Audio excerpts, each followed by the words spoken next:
Guys welcome back to our channel after a long time. आज मैं आपको बताने वाली हूँ जैक बोर्ड में या सीबीएसई बोर्ड में या फिर कोई अदर स्टेट में आप इंग्लिश में अबव 90 मार्क्स आप कैसे ला सकते हो, और मैं पूरे बताऊँगी कि आपको क्वेश्चन कैसे अटेम्प्ट करनी है।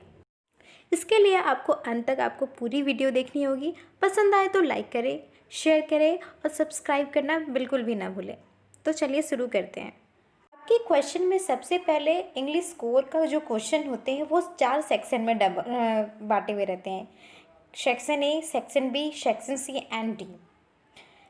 जो सबसे पहले मैं बात करती हूँ सेक्शन ए की, ये एक रीडिंग कॉम्प्रिहेंसिव बोला जाता है। ये 20 मार्क्स का क्वेश्चन आता है। इसमें 2 क्वेश्चन पूछे जाते हैं और दोनों 10 मार्क्स के पूछे जाते हैं। रीडिंग कॉम्प्रिहेंसिव में आते हैं पैसेज। मैं बताती हूँ आपको पैसेज कैसे अटेम्प्ट करनी चाहिए।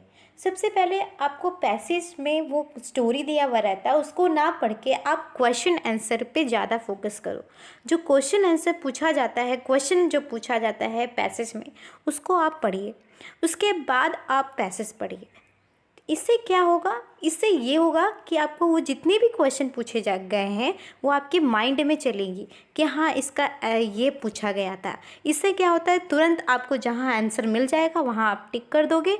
और इससे क्या हो सकता है, और फिर आपकी टाइम बहुत अच्छे से बचत हो सकती है। तो मेरा इम्पॉर्टेंट मोटिव होता है एग्ज़ाम के लिए how to save the time. Reading comprehensive में एक और पार्ट होती है जिसका नाम है नोट मेकिंग एंड समराइजिंग।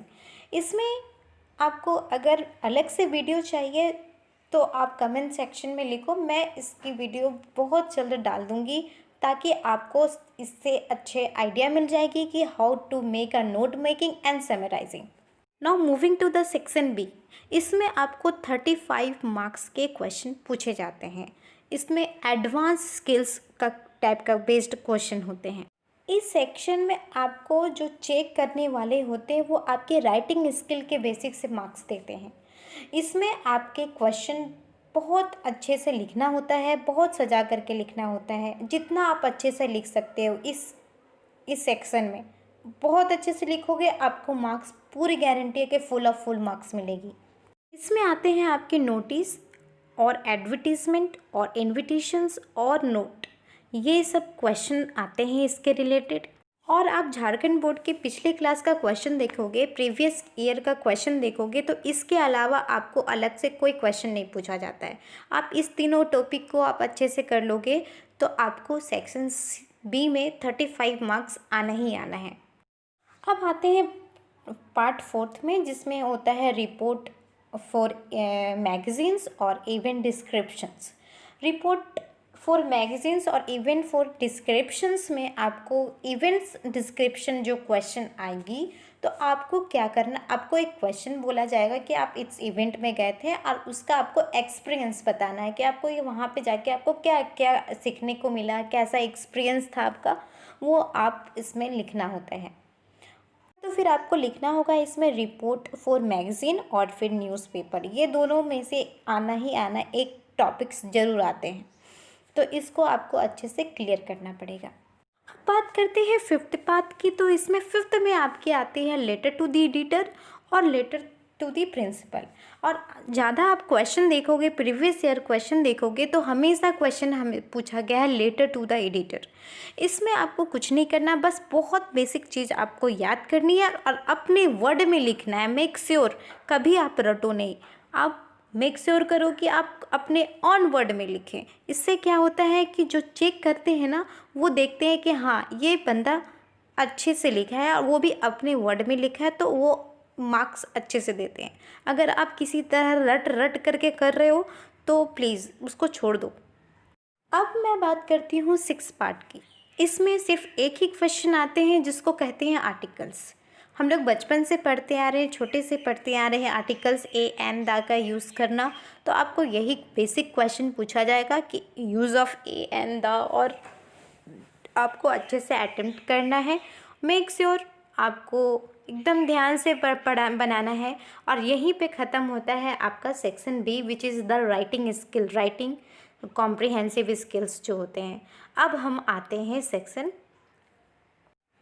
सी की ओर। जो लिटरेचर का पार्ट होता है, जो हमारी बुक में जो हम लोग पढ़ रहे हैं question answer, that is called literature. तो उसके अनुसार से क्या क्या क्वेश्चन आ सकते हैं वो मैं आपको बताती हूँ। इस पार्ट में आपको सबसे पहला क्वेश्चन आएगा कि सारे जो क्वेश्चन नंबर 1-7 होंगे वो question based on the poem होंगे।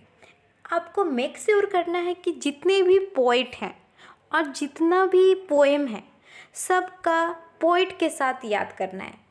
पोएम और पोइट वेरी इम्पॉर्टेंट, इसको याद कर लेंगे ना तो आप कहीं से भी पोएम से रिलेटेड क्वेश्चन आएगा, आपको 3 से 4 नंबर आपको मिल ही जाएगा। इसमें क्या होता है कि आपको दे दिया जाता है कुछ स्टैंजा, पोएम का कुछ स्टैंजा दे दिया जाता है और आपको पूछा जाएगा कि ये एक कौन से पोएम का है और कौन है इनके पोइट।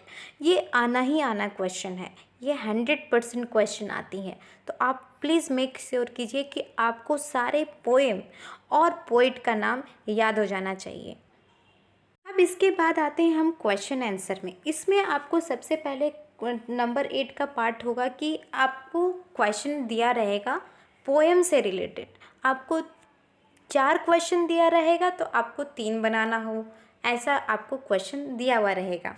और ये सब कौन से किससे रिलेटेड होंगे, तो जितने भी बुक में जितने भी पोएम हैं उससे रिलेटेड होंगे।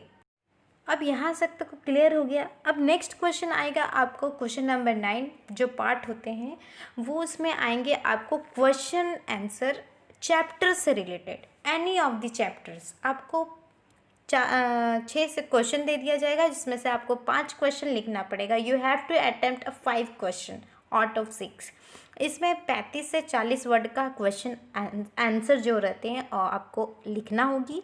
मैं बात करती हूँ क्वेश्चन नंबर 11, जो कि लॉन्ग आंसर टाइप के क्वेश्चन होते हैं। इसमें आपको 2 क्वेश्चन दिए जाएंगे, दोनों में से आपको 1 क्वेश्चन अटेम्प्ट करना होगा। You have to attempt only 1 question.